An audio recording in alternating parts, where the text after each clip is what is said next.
E já tem jogador do São Paulo na Copa São Paulo de Juniores com proposta de 10 milhões de euros. Vídeo de hoje do canal do Nicola traz novidades sobre o tema e fala também sobre o Corinthians, que passa até a dupla de zaga mais cara da história do futebol brasileiro.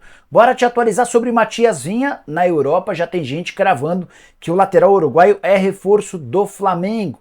Já Rodrigo Caetano vai ou não vai para a CBF? Para completar, Douglas Costa no Cruzeiro. Essa chance é real? Falo também sobre as últimas do mercado, bastidores, finanças e muito mais. Antes de tudo isso, deixa eu só me apresentar. Me chamo Jorge Nicola, jornalista esportivo, e o objetivo por aqui é deixar você por dentro de tudo que está rolando com o seu clube do coração. Para não perder nada, aperta o botão vermelho de inscreva-se, ative as notificações e deixe também seu like. Combinado? Bora contar que todo esse conteúdo é um oferecimento de aposta real. Eu queria destacar, segunda-feira nobre na Copa São Paulo de Juniores, várias partidas decisivas e com grandes em campo. Estou colocando na tela os jogos com os meus palpites. Botafogo de Ribeirão Preto e Ceará, vou de Botafogo. Tem Aster e Palmeiras, vou de vitória do Palmeiras. Assim como na vitória do Santos contra o Água Santa. Para completar a minha ousadia do dia, vitória da Portuguesa contra o Cruzeiro, cotação a R$ 2,09. Vou colocar uma graninha boa. Tô pensando em colocar uns R$ 100 na vitória da Lusa. Para completar, ainda tem Flamengo e São José. Para você se divertir na aposta real é super simples. Pega o link que está no comentário fixo, já faz seu cadastro agora mesmo e não esquece de usar o código CNICOLA, como eu estou colocando na tela, para ter direito a um bônus de boas-vindas que pode chegar até R$ 800. Combinado? Bora começar o vídeo com aquele tradicional giro de notícias e a primeira informação é sobre o Palmeiras. Abel Ferreira se reapresenta nessa segunda-feira depois de ganhar uma semana a mais de férias na comparação com o restante do elenco. O treinador português, que passou suas férias em seu país, desembarca para iniciar a preparação para a partida de estreia do Palmeiras. Verdão recebe no final de semana o Novo Horizontino, estreia no Campeonato Paulista. Bora falar sobre Jorge Jesus, o técnico do Al Hilal. Tem uma entrevista que está repercutindo bastante, tudo por causa da comparação entre Cristiano Ronaldo e Neymar. O JJ disse o seguinte, abre aspas, o Ronaldo tem mais paixão pelo futebol, o Neymar tem mais paixão por outras coisas. É polêmico, mas é verdadeiro. E o JJ acrescenta, mas o Neymar como jogador é fabuloso e como homem eu tive apenas 1 mês e meio com ele, mas me surpreendeu positivamente em tudo, fecha aspas. Só para completar o giro de notícias, queria contar que o América descarta, pelo menos por hora, a contratação de Eduardo Bauerman, zagueiro que está suspenso.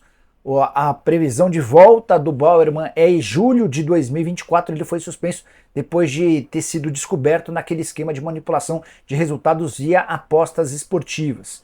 O nome dele chegou a ser especulado no América pelo pessoal de Itatiaia. Conversei com o Marco Salum, que descartou o acordo. Hora de falar sobre o futuro de Douglas Costa, jogador que animou o torcedor do Cruzeiro desde a notícia sobre a possibilidade da sua contratação. As partes tentam chegar a um acordo financeiro, esse é o grande impeditivo no momento. Queria trazer para vocês quanto o Douglas Costa ganhava enquanto jogador do Los Angeles Galaxy.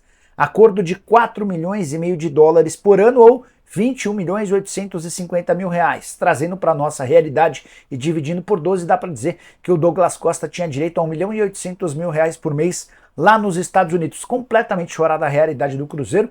Raposa pode pagar mais do que o Santos, que foi o primeiro clube que pensou na contratação do Douglas Costa, teto no peixe de 300 mil mensais. Teto no Cruzeiro gera na casa de R$ 1 milhão por mês, que é quanto ganha hoje o Matheus Pereira, mas a ideia do Cruzeiro é pagar um pouco menos ao Douglas, até porque o Douglas não tem conseguido jogar em alto nível. Temporada passada de 22 jogos, 4 gols e 7 assistências. Como não há concorrência no Brasil, existe otimismo em relação ao acordo do Douglas Costa com o Cruzeiro. Eu prometo ficar de olho nessa história para trazer qualquer novidade para vocês. Combinado? Bora falar agora sobre a busca da CBF por um diretor de futebol, cargo livre desde a saída do Juninho Paulista. Juninho era o homem da confiança do Tite, foi embora junto do Tite e durante toda a temporada passada o Edinaldo Rodrigues, o presidente da CBF, acumulou essa função. Era presidente e também diretor de futebol. Com a chegada do Dorival Júnior, entendeu-se que há necessidade da contratação de um homem específico para cuidar desse departamento. E existem duas possibilidades maiores. A primeira delas, Rodrigo Caetano, diretor executivo de futebol do Atlético Mineiro. A segunda, Mauro Silva, que é o vice-presidente de futebol da Federação Paulista de Futebol. Importante contar para vocês que há uma disputa interna em relação a esses nomes. O Dorival Júnior prefere o Rodrigo Caetano, com quem trabalhou no Fluminense e no Vasco. Rodrigo não tem mais multa rescisória no contrato com o Atlético, a multa de 4 milhões existia até 31 de dezembro, com a virada do ano ela deixa de existir. Se a CBF fizer uma proposta e o Rodrigo aceitar, o Atlético não leva absolutamente nada. Mas, dentro da CBF, há uma pressão política pelo nome do Mauro Silva, que já foi jogador de futebol, que tem estudado para ser executivo, diretor, para ocupar cargos como esse, e existe a possibilidade real de o Mauro Silva também ser convidado. Conversei com o Rodrigo Caetano, que assegurou que não há proposta oficial, mas sim sondagens nesse momento. O Rui Costa, do São Paulo, Thiago Escuro, do Mônaco e Anderson Barros, do Palmeiras, correm por fora. Seriam opções caso essas duas primeiras não vinguem. Quero falar agora sobre Matias Vinha. Confesso que eu fiquei surpreso, mas o site Futebol Fichajes, que equivale a contratações do futebol lá da Espanha, afirma que Matias Vinha fechou com o Flamengo.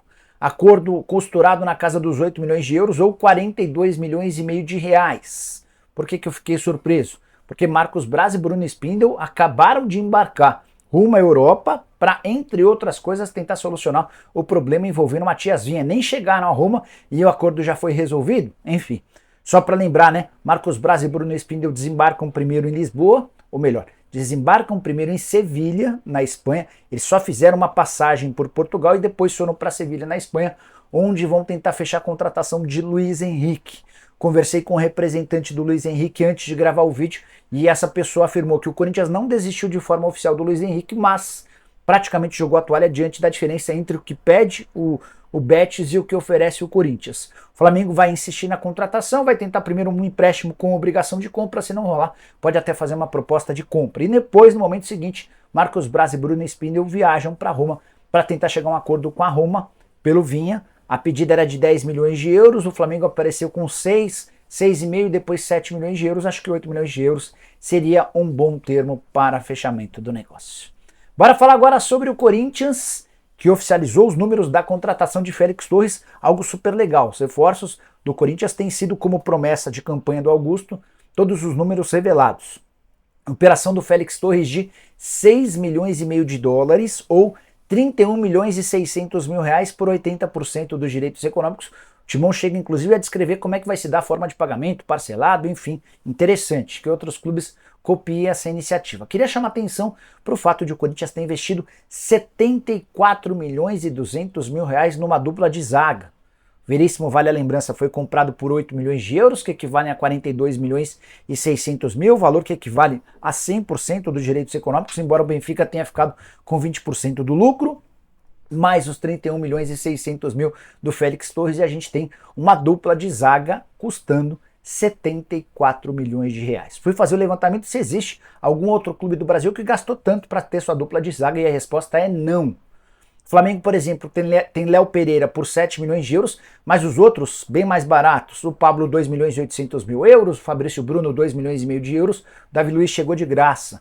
Palmeiras gastou 6 milhões e meio de euros no Gustavo Gomes, mas gastou só 3 milhões de euros no Luan e 2 milhões e 200 mil euros no Murilo.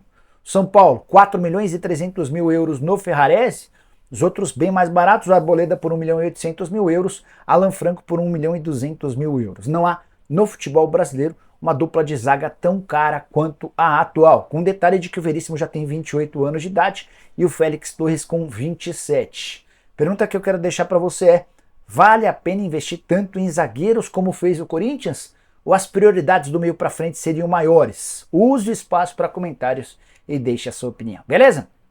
Bora fechar o vídeo com informação exclusiva. Torcedor do São Paulo que tem acompanhado a Copinha certamente já se deparou com Henrique, atacante de só 17 anos de idade, pode jogar como ponta direita ou ponta esquerda.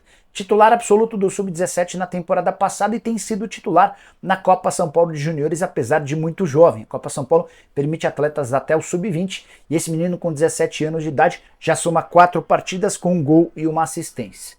Antes de gravar o vídeo, conversei com o empresário dele, Wagner Ribeiro, que me fez algumas revelações importantes. Primeiro contou que esse atleta está na mira de clubes grandes do futebol europeu, ainda sem proposta. Wagner acrescentou afirmando que já há uma oferta oficial de um time da Ásia para levar o Henrique assim que ele completar 18 anos de idade, proposta de 10 milhões de euros ou algo na casa dos 53 milhões de reais. Estou aguardando um posicionamento do São Paulo para ver se vale a pena vender o atleta ou se o São Paulo vai tentar postergar essa negociação, como esse atleta completa 18 anos apenas em novembro de 2024, ele seguiria no São Paulo durante toda a temporada, ainda que o São Paulo dissesse sim à oferta, mais ou menos como aconteceu em relação ao Endrick com o Real Madrid, está vendido, mas segue jogando. Para quem não conhece o Henrique, jogador formado na base do São Paulo, passagens por sub-15, sub-17, sub-20, muita velocidade e muita qualidade também. Queria a sua resposta sobre o tema. Você vende o Henrique por 10 milhões de euros ou não? Use espaço para comentários e avalie. Combinado? Esquece também de deixar like, de se inscrever no canal. Nos encontramos de tarde. A partir das 7 também tem a tradicional live. O programa do Nicola. Abraço, tchau!